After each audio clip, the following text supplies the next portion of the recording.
This is my Compact SQ. I want to talk about this keyboard. And I have for a while. I really like this keyboard. Let's go over the specs and physical overview right now.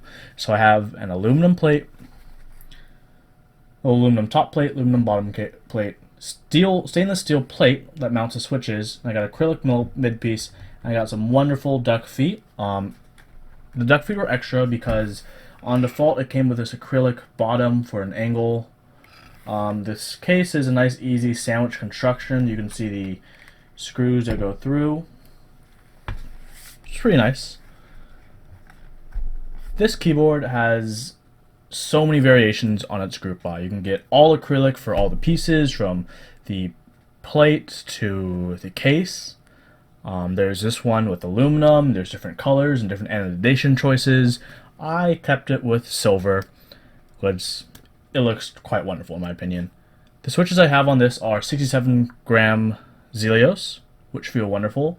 So with all these different combinations, when I say today I'm going to review my Compact SQ, I mean I'm going to be reviewing my Compact SQ, not all of the Compact SQs, because there are so many different kinds with so many variations. But let's get to it. So one interesting thing about the Compact SQ, it is inspired by the Cherry 1800 keyboard. And inspired by the 1800 keyboard means it's inspired by its layout. So let's really quickly go over the layout of this keyboard. So if you look, we have wonderfully placed arrow keys with a short shift and a numpad with a short 0, a 1U0 instead of 2U0. The navigation keys have been taken out from a normal full-sized keyboard, and some of them have been located up here. But mostly, if you want to use your navigation keys, page up, page down, home, end, you have them on the numpad. So, with this keyboard, there are lots of different variations for what you can do with the bottom row. For the bottom row, it's mostly universal to a degree. On mine, I went nice simple 1.25, 1.25, 1.25, 6.25, 6.25, 1.5, 1.5 bottom row. All Compact SQs require to have a short shift, 1.75U, and everything else is relatively standard. There is an F13 key, or whatever you want to program here. Right now I have the wonderful California Meetup keycap.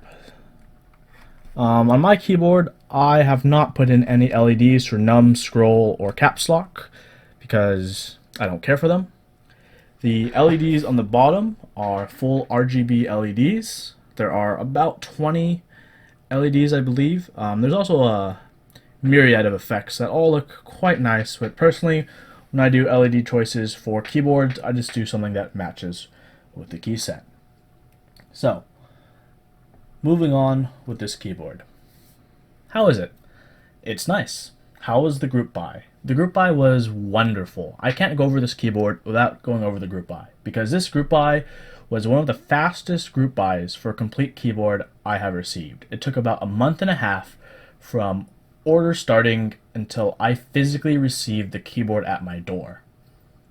And I built this keyboard in one evening, three hours approximately. It was really easy to build with the sandwich construction. The LEDs were really easy. I mean, not the LEDs, the switches were really easy to solder in.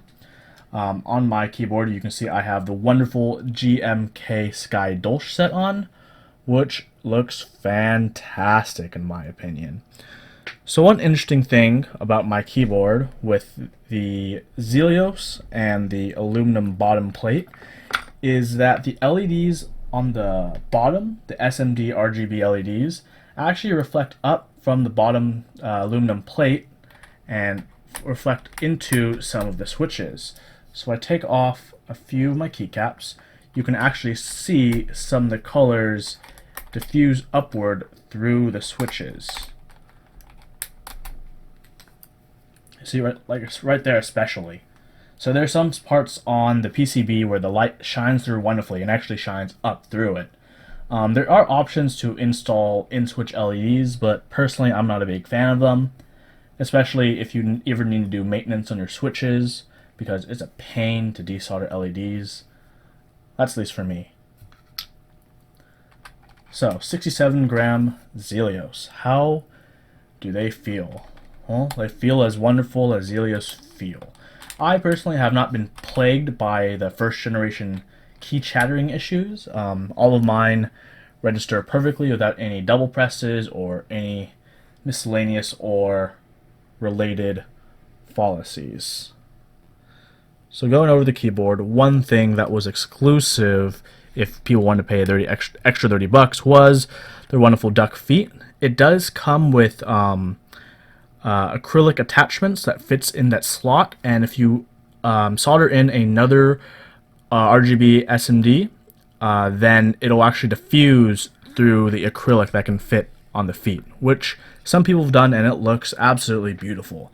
I am probably quite rubbish at SMD soldering. I haven't tried before, and I haven't tried yet. Maybe it's something I'll do in the future. So some of you who know me know that I like that flip spacebar life. Wonderful. It's always really nice. I'm a fan of Cherry Profile. I've really gotten used to and fell in love with Cherry Profile of late, especially all the GMK sets. I have Sky Dolch, Cyan, Valentine, with 2 more on the way, and I am loving it. So, how does this keyboard sound? This is how this keyboard sounds.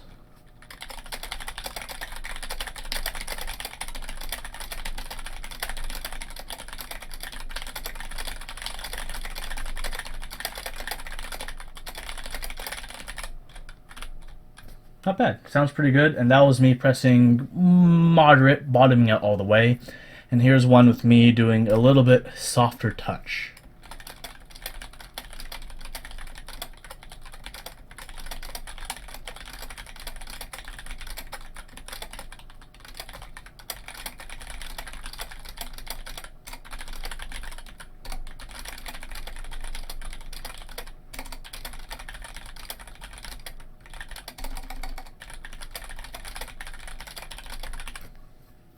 Not that much of a difference in my opinion, but it does enough. So the PCB was designed by Liku on GeekHack, and it's fully reprogrammable, which is wonderful.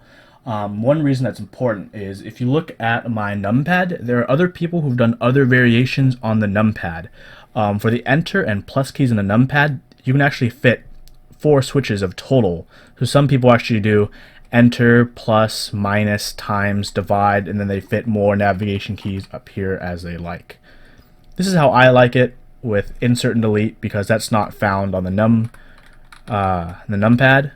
Of course, we have numlock, so we can toggle it on and off.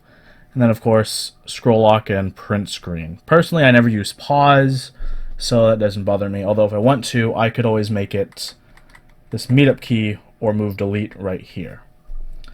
It fits the F1 through F12 quite comfortably and quite fashionably with these small little dividers. So yeah, this is the Compact XQ. I quite love it, and I guess you guys are going to hear me type a little bit more.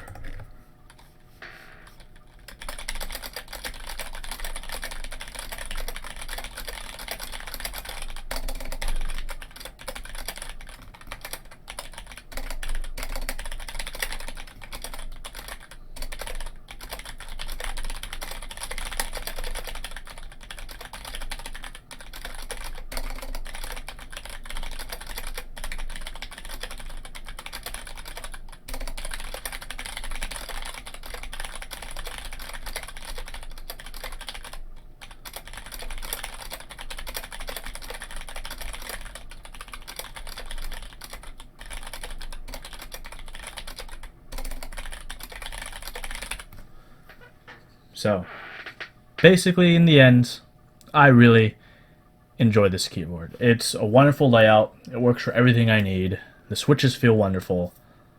Yeah. I'm loving it.